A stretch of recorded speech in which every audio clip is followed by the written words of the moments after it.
You find yourself standing at the beginning of a narrow, winding path that hugs the edge of a high, grassy cliff. The sun has already dipped well below the horizon, leaving behind a sky the colour of crushed blueberries and hazy charcoal. The air is thick and warm, possessing that unique weight that only comes before a summer storm. It is a heavy, fragrant atmosphere filled with the scent of salt spray, wild rosemary, and the damp earth. You take a slow, deep breath, feeling the humidity settle in your lungs like a soft weight. To your left, the ocean stretches out toward the infinite, its surface a dark, undulating sheet of mercury. The waves below do not crash. They murmur, a rhythmic, low-frequency hum that vibrates deep in your chest. You begin to walk. Your boots make a soft, crunching sound on the gravel and dried grass. It is a steady, deliberate pace. There is no rush. There is nowhere else you need to be. Ahead of you, standing as a silent sentinel against the gathering clouds, is the lighthouse. Its whitewashed stone glows faintly in the twilight, a pillar of stability in the shifting evening air. You watch as the great light at the summit begins its first rotation of the night. A long, amber beam of light sweeps slowly across the landscape, illuminating the swaying tall grass for a brief moment before moving out to sea. It is a rhythmic pulse, as steady as a heartbeat. As you reach the base of the lighthouse, the first distant rumble of thunder rolls across the water. It is not a sharp sound, but a soft, tectonic groan, far away and non-threatening. It signals that the world is beginning to change, but you are moving towards safety. You reach out and touch the heavy oak door at the base of the tower. The wood is weathered and smooth, polished by decades of salt air and wind. You turn the iron handle, it is cool and solid in your hand, and the door creaks open with a slow, welcoming groan. You step inside, and the atmosphere shifts instantly. The air here is cooler, smelling of old cedarwood, beeswax, and the faint metallic scent of the sea. The walls are thick, made of heavy stone blocks that muffle the sound of the wind. The silence here is physical, a blanket that wraps around your shoulders. You begin the ascent. The spiral staircase is made of cast iron, painted a deep matte black. Your footsteps ring out with a soft, hollow chime as you climb. One step, then another. The staircase winds upward in a perfect, satisfying geometry.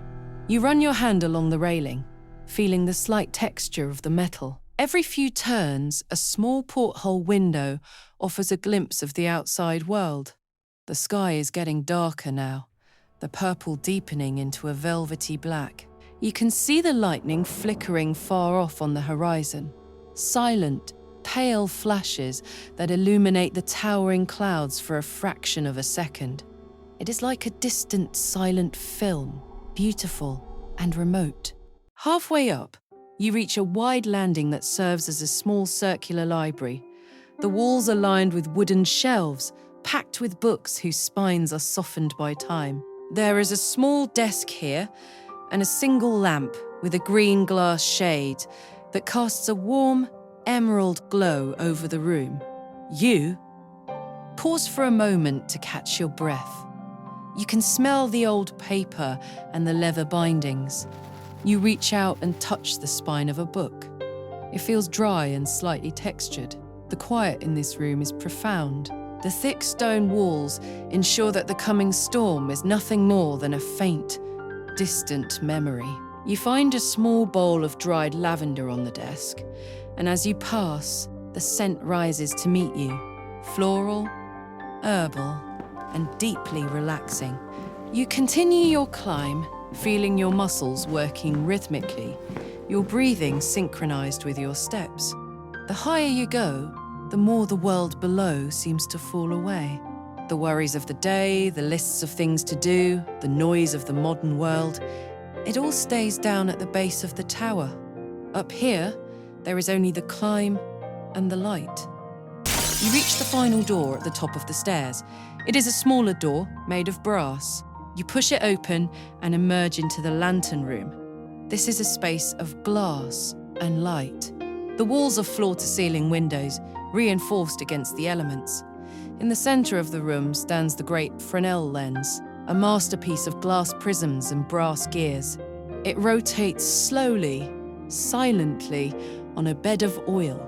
You can hear the faint, hypnotic click whir of the clockwork mechanism that drives it. The light it emits is a warm golden amber. As it rotates, the beams sweep through the room, momentarily bathing everything in a soft glow before fading back into a gentle shadow. You walk over to the glass and look out. The storm has moved closer. The wind has picked up, and you can see the white caps on the waves below, like tiny ghosts appearing and disappearing in the darkness. The first few drops of rain hit the glass. They are large, heavy summer drops. They smear against the glass, caught in the golden light of the lens. In the corner of this glass room, someone has prepared a place for you. There is a deep, oversized armchair, upholstered in moss green velvet. Beside it, a small low table holds a ceramic teapot and a single matching cup. You walk over to the chair and sink into it. The velvet is incredibly soft, giving way to your weight and cradling your body.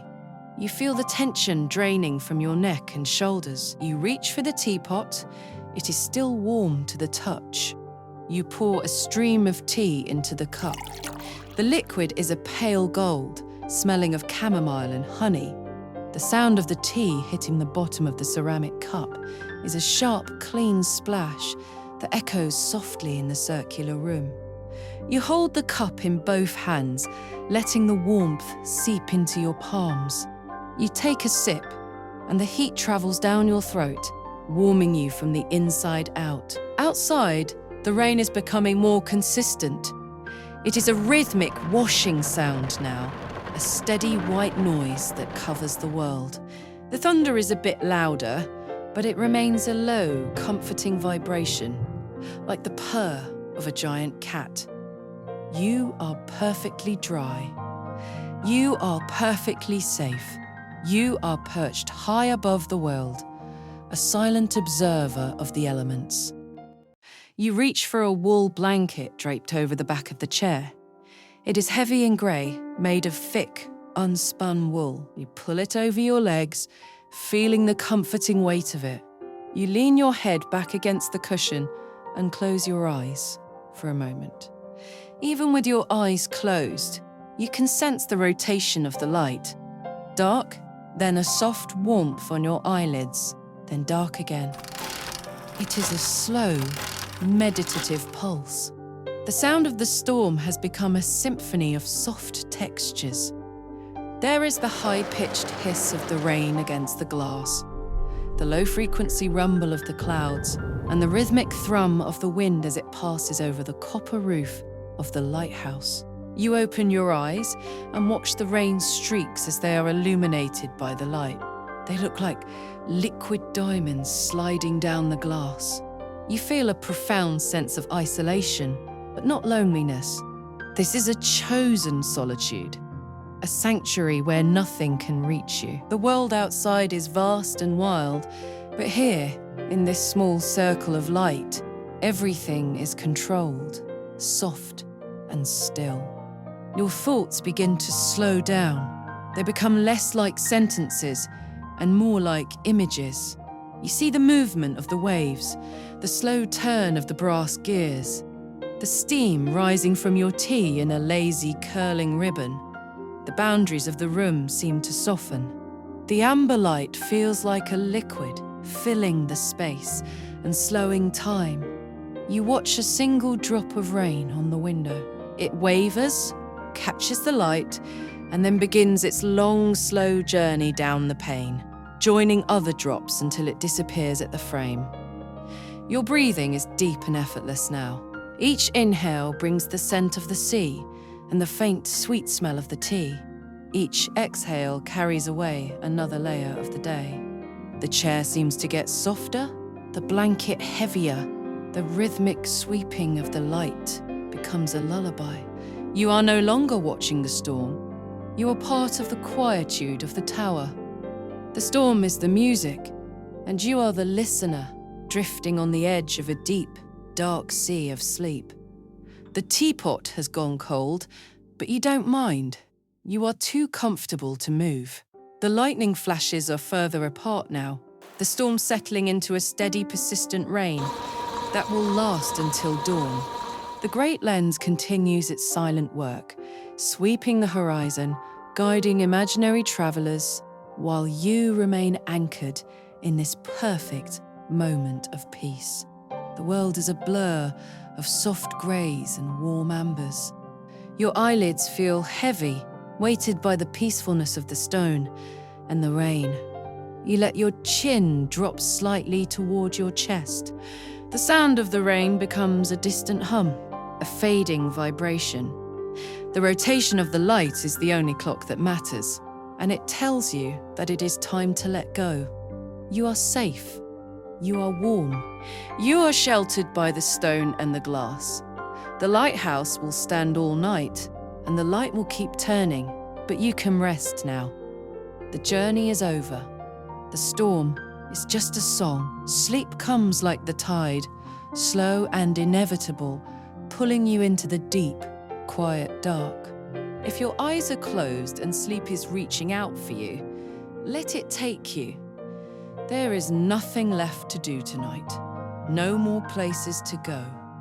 You have arrived at the most important destination, this moment of perfect, unshakable rest. However, if your mind is still a little too bright, or if the path to sleep feels just a few steps further away, do not worry. There is no pressure to drift off immediately.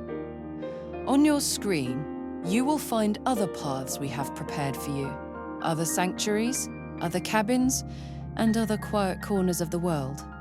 You can choose one now, and we will continue this journey together, moving a little slower, a little deeper, until the world finally fades into a soft, velvety blur. Before you go, if you find peace in these journeys, consider joining our sanctuary by subscribing. It is a quiet way of ensuring that whenever you need to escape, a seat is always held for you.